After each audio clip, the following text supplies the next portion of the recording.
Hello, everyone. It is 5 o'clock here in Portland, Oregon, so we're going to go ahead and get started. Thank you for joining me this evening my time, possibly daytime your time, for the Connected Classroom, an introduction to Desmos activities. If we have not met before, my name is Stephanie Blair. I am a former middle school and high school math teacher, math coach, administrator, and currently I'm the Director of Professional Development here at Desmos, where I have the privilege to work with an amazing team of engineers, designers, and former classroom teachers to help students learn math and love learning math. This webinar today is designed for people who are mostly new to Desmos activities, and we're going to be focusing on grades 6 through 12. If that doesn't sound something interesting to you, if that doesn't sound like the grade level that you teach, no hard feelings if you choose to disappear. Thank you for all of you who introduced yourself in the chat and told us about one way you use technology in your classroom today. Some of you, I see much love for Desmos and different ways that you've used Desmos, everywhere from scatter plots to trig and calculus and more. I also saw some new types of technology that I haven't had the privilege of using in the classroom yet. So if you're interested in some different types of technology besides Desmos and different ways teachers are using technology in the classroom, take a second and scroll through the chat window and see what might be of interest to you. I also invite you, if you haven't already, to go ahead and open up the agenda that is linked there on the screen so that we can go ahead and track our time together.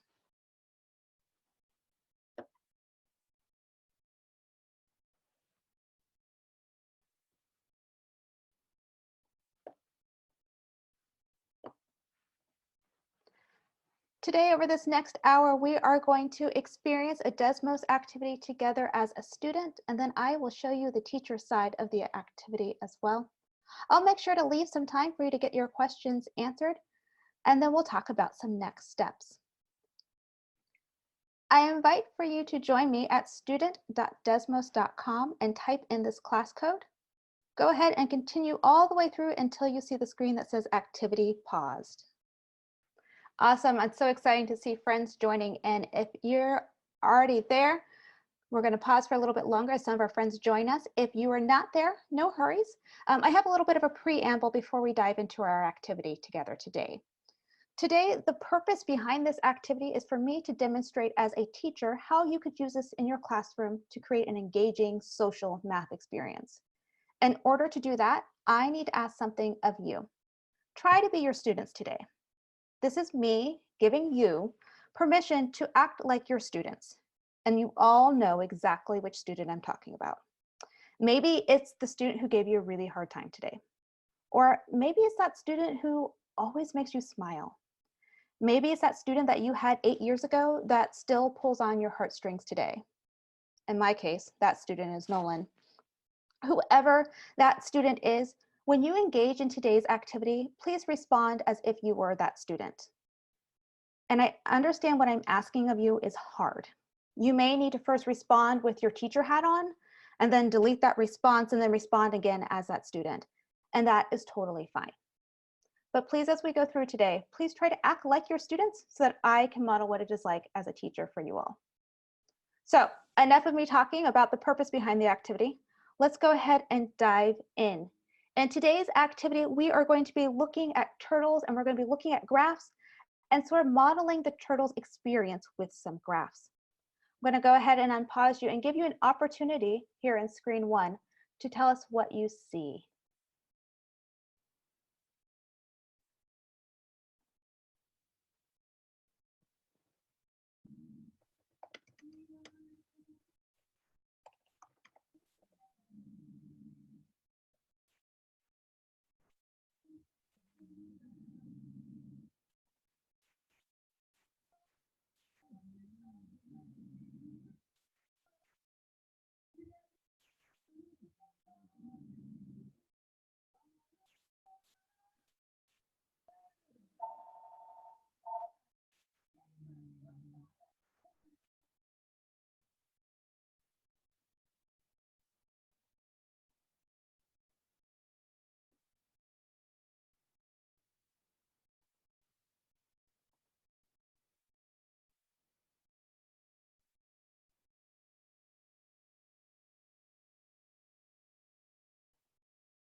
Pause coming at you in 3, 2, 1.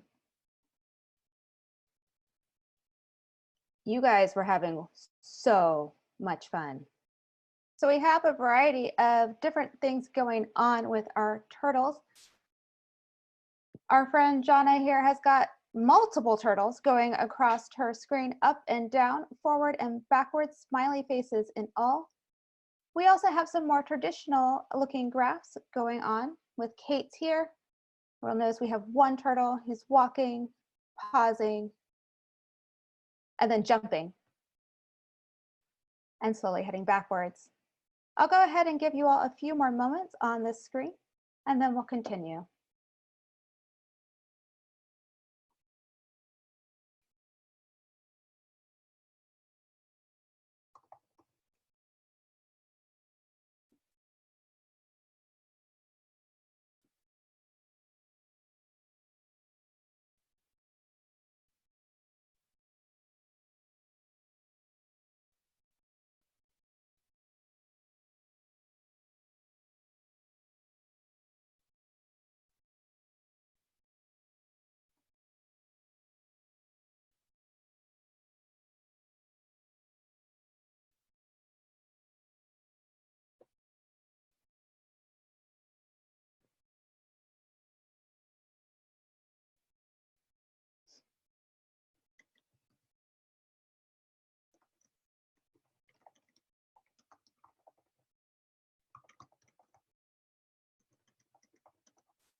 Pause coming at you in 3, 2, 1. I am sure that we all could continue to play with turtles throughout the day, and lucky for you, we get to check out what Luca did with the turtles in these next few screens here. So I'm going to go ahead and paste you guys to screens 2 through 4.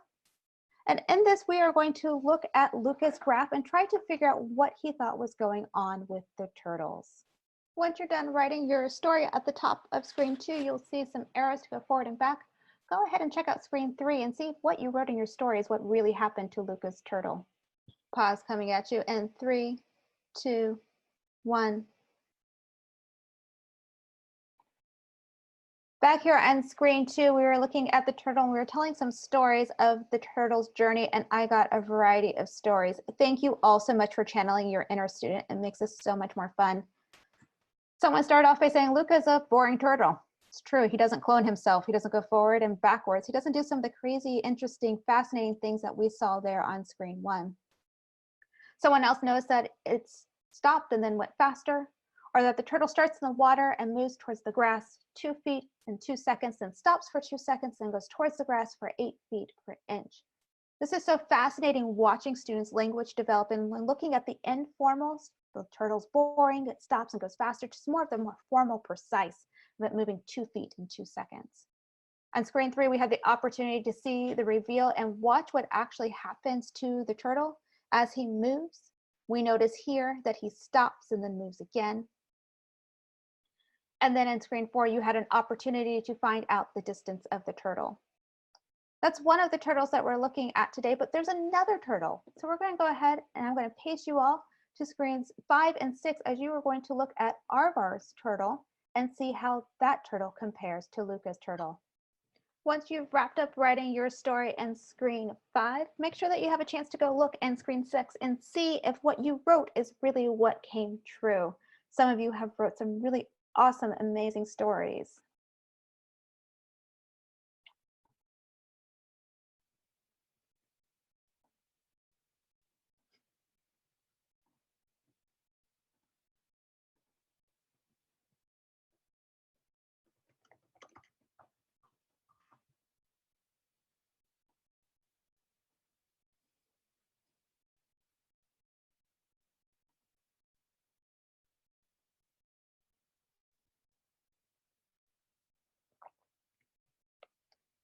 Pause coming at you all in 3, 2, 1. I would love to share with you some of the stories that we got to see in screen 5 about aardvards. Adventure. Someone said he got confused and went in a circle for a bit and finally found his way again at the end. Someone else said the new turtle found a roundabout, which in my mind goes perfectly with confused because I sometimes have to drive in those roundabouts more than once. And then this last response here, wait, what? Tomfoolery, I said. We all want to know what's going to happen. Well, someone else had a different story. And it said that one turtle carried another turtle on its back and moved away from the water for 3 seconds. And they separated and moved back away from the water. The other moves back and they realized they missed each other. And the story continues on past that with different time marks throughout. I didn't fully capture the whole story, but I thought it was rather cute because I had never thought about a turtle on top of another turtle and them splitting. Someone else said that the turtle learned a new trick and that he learned how to do the splits. So many cool things that we got to see. We had the circle here that made us think, well, what happened? Hopefully you all had a chance to see what happened here when we had the circle going on. If not, let's go ahead and take a look together. What? 2 turtles, one going forward, one going backwards. How can this be? And now 1 turtle again. So cool. Well, I have a 3rd turtle for us to look at together today. This turtle's journey gets a little more treacherous. We now have our little turtle friend walking across from the ocean to the grass, but hey, there's some snakes in the way and the turtle does not want to walk on a snake. Over the next few screens, you are going to have an opportunity to support our little turtle friend making his way from the beach to the grass. If you've wrapped up screen 9, I have opened up screen 10 for you to complete as well. I know some of you are still working on getting your turtle from the beach to the grass, and if I go ahead and encourage you to try to get him back from the grass to the beach. Go ahead and wrap up what screen you are on. I'm going to pause this in about 5 seconds.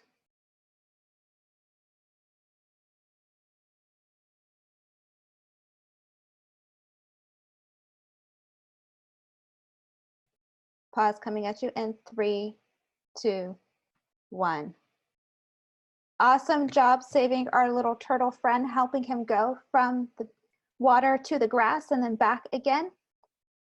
And I also want to point out here on screen 10, I know not all of you made it to screen 10, but those of you who did, we had an opportunity to look at the graph and make some interpretations. And here it asks, what is the turtle's distance from the water after 3 seconds?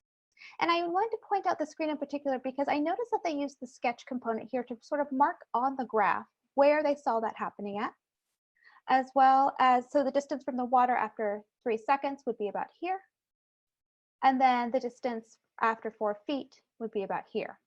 So we notice those pieces on the graph as well as being typed into the input. Now I know some of you still want to play with your turtle. You want to help him actually reach the water. Somebody said, I really need negative numbers. I need to help him reach the water. I promise I will unpause this activity today at the end of the webinar for you to continue your turtle fun. But if I unpause it now, you all will be playing with the turtles and not listening to me.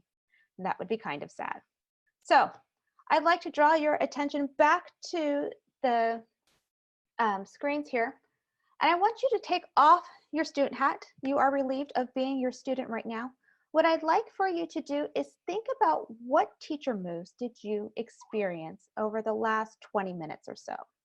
Go ahead, take a minute of quiet think time, and then we'll share our responses. Awesome. You probably can already see it on your screens, but just in case you're on the phone and you can't see, some of our top 3 that we had was selecting answers to share that weren't just the modeled answers and letting students learn from what others wrote. I really want to take that and show that one to my husband because my husband responded earlier today, some crazy response that I do not understand that has to do with Marvel movies and I don't know, multiverses and Doctor Who, and I got really confused. And it wasn't the model solution. And he was like, you have to show my answer. And I was like, no, I'm not showing your answer. I don't understand it. But I did. I showed other answers that weren't the model answers, and those were just as great as the answers that were the perfect answers. Someone else called out pacing to keep students from moving ahead and others from being stuck too long. They're playing with the turtle.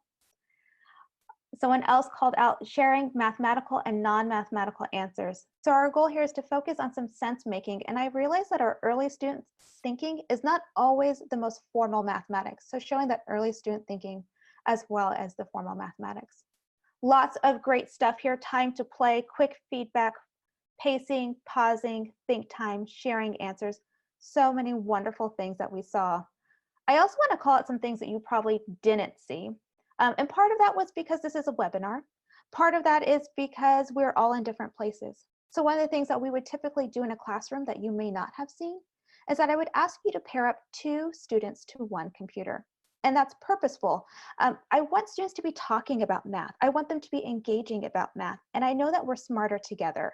And I know that when I'm struggling on a math problem, and I don't know the right words or the next step, my colleague might be able to help me out. And so I'd ask students to pair up 2 to 1 when doing this with a classroom of students. Some other things you might not have seen is I spent quality time planning what questions would I ask, where would I pace, why would I pace there, and what things I would make sure to show students. So where you said I made sure not to show model answers, I had actually thought through which answers I want to show and why. I want to show when we were playing that you could have multiple turtles on a screen because I knew that would come up later. So a variety of different things that you both saw as teacher moves and a variety of things you might not have been able to see as teacher moves as well happened in this activity. As we were going through, a lot of you had some questions. You said, I really want to know, how did you do this? In this case, it was snapshots. And I want to give you an opportunity to explore the teacher side of Desmos. And I'm going to give you a quick overview of what that looks like. And then I'm going to give you an opportunity to level up your skills. So if you join me at teacher.desmos.com, if you're not already signed in, you'll see a little blue box up here where my name currently is that says sign in. You click on that, you can sign in. You can sign in with your Google account if you have one. You can also create an account as well. Some teachers use their personal account, some use their work account, totally up to you. Here in this account will look just like yours. Once you're logged in, you have some choices. You can search for an activity by name. So maybe a couple weeks from now, you're like, we did that really fun activity. It had a turtle in it. I don't know its name. I can just type in turtle and see all of the different activities with turtles. Maybe I know tomorrow I'm teaching something about conic sections, but I don't know an activity that has about conic sections.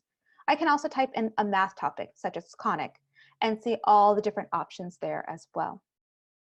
Maybe you're like, it's getting close to winter break, a lot of kids are gone, kids are sick, activities, concerts, all sorts of things, and you just want an activity to do with the handful of students you have that day. You can click on most popular and see some of our most popular activities here and see if those will fit your needs. Maybe you want to look at a collection. Here on the left-hand side, you'll see our featured collections, and if you click all, you will see all the different collections we have from elementary school through high school and everything in between. Here you can dive into the different collections and you can see some of the different activities we have and how we've combined them. So here in the intro to the coordinate plane, we can see it's by plotting points and finding distance. Maybe I decided that I want to teach collect the coconuts. It makes me dream of being in Hawaii when it's pouring rain here in Portland, Oregon today.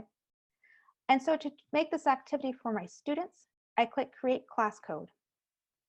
And maybe I am fortunate to have 3 sections of classes that will be doing this activity. And so I create 3 different class codes.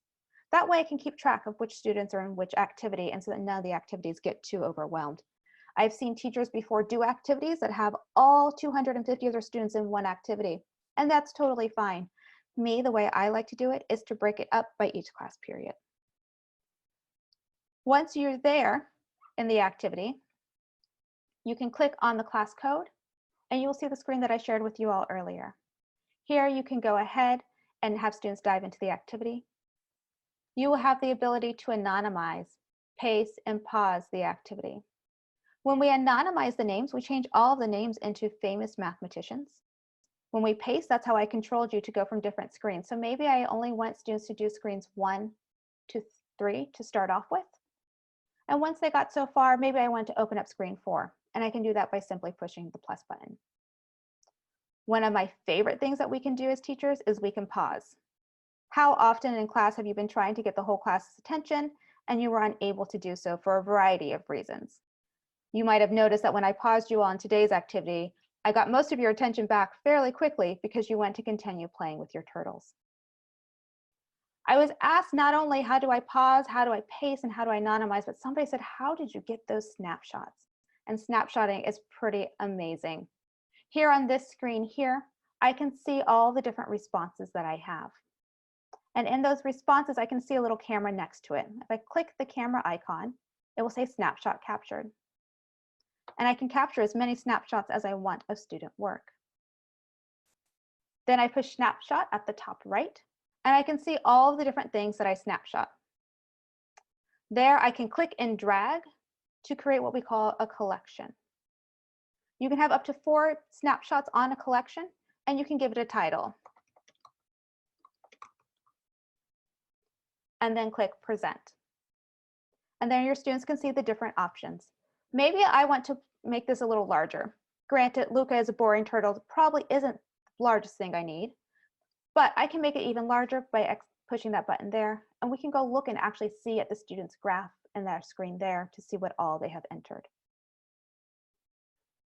One thing that I forgot to mention about anonymizing that we can see better in this activity that we all just completed, we'd like for you to take a look at the names here on the side. You'll notice that these names are not just male names, they're not just female names. These are names from all over the world, spanning time, and they're all famous mathematicians. One of the things that we sometimes see in classrooms is that students will get really interested and they'll want to know, who is Katie? My name is Katie, and now I'm Katie, and I want to know who is Katie. And so they'll spend their class time trying to figure out who is Katie and why she's a famous mathematician. As a former classroom teacher, I'd have students get really excited about topics of math that had nothing to do with Algebra 1 necessarily, but they really want to learn topography because their famous mathematician was a famous person for topography.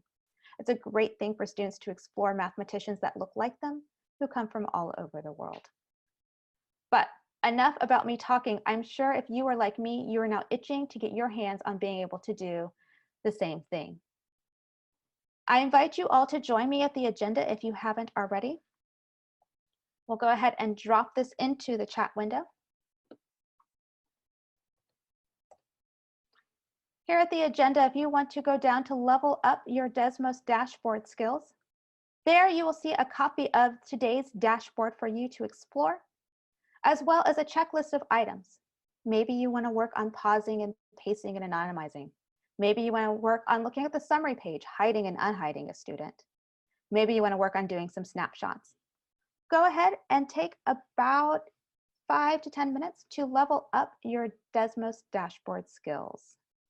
This is one of those moments that I wish I had a real life pause button, because I know you're going through and trying different things on the dashboard, pausing, pacing, anonymizing, snapshotting.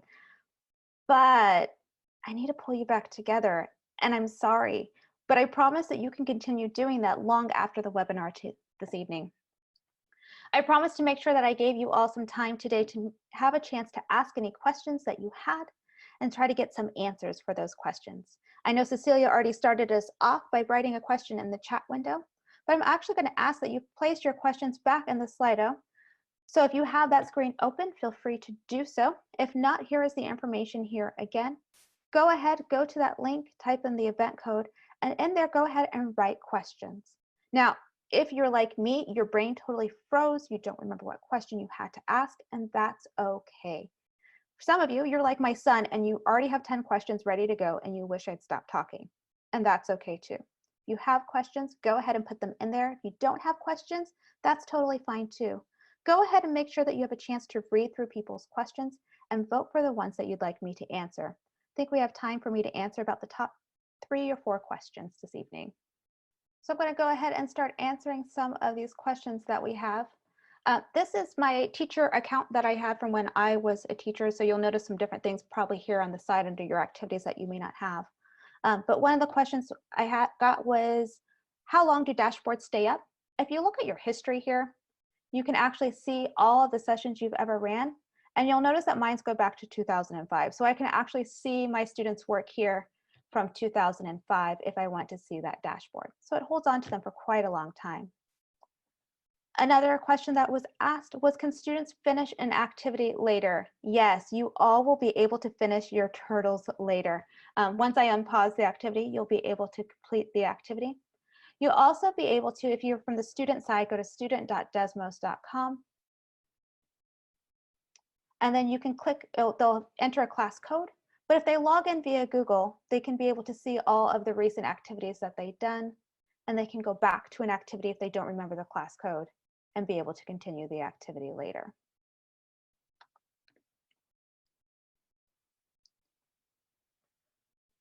Any advice for using a Desmos activity with students for the first time? That is a great question. I say the biggest advice I have is choose something that you think will be fun and don't expect to be an expert at everything right away. So if the first time you're doing an activity and you feel like all you can do is give students the class code and let them go, that is totally okay. If you're like, I think I can handle pushing the pause button, that is totally great too. If you want to do everything, you want to pause, you want to paste, you want to anonymize, you want to snapshot, go for it. But make sure to give yourself grace because you're trying something new. I always like to tell my students when I tried something new because they would give me feedback, but they would also give me grace. They would say, you know, Miss Blair, that wasn't how you'd normally do class, but we tried something new. Maybe this is how we could do it better next time.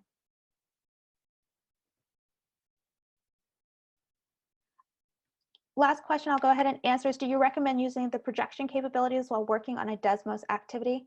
Oftentimes when I am doing this with students, I will project the dashboard so they can see how they're doing and how they're progressing along the way. Some teachers do that, some do not. That is totally a personal call and is up to you. Thank you everyone for those fabulous questions. I want to talk about some next steps. Maybe you walk away from today and you're like, I wish I could learn more. Maybe you're interested in continuing your Desmos learning journey. I invite you to check out learn.desmos.com, where you can find a variety of topics anywhere from how to use our four-function and scientific calculator to how to use our graphing calculator, classroom activities, and more. I also invite you to check out our Facebook group. We have a private Facebook group for Desmos educators. There, about 1,000 Desmos educators are sharing tips, tricks, favorite activities, and asking questions themselves, getting answered by not only fellow educators, but members of Team Desmos as well. Maybe today, after doing this, you're like, I really want to build my own activity. That is so great. Next week's webinar will be by Michael Fenton, and he'll be showing us how to create our own Desmos activity. If that's something you're interested in, we will drop that registration link into the chat window. We'll also be putting it out through social media as well. Maybe you're like, this was such a great experience. I wish all my classmates were here, all of my colleagues, all of my friends. If you would like to bring this professional development to you, you can always find out more information about how to do so at the learn.desmos site, learn.desmos.com/professional learning. Well, friends, it has been a wonderful evening for me. I hope it was great for you all as well. I would love to get some feedback from everyone about how this professional development went and how we can continue to support you in your learning. You'll go ahead and complete this bit.ly link that Jay just dropped into the chat window. That would be fabulous. And that's all I ask of you this evening. Jay and I will be around for a few more moments. If you have any lingering questions, you can drop them into the chat window or DM them directly to us. But that is it. Thank you so much for spending your time, your precious time as educators with us today.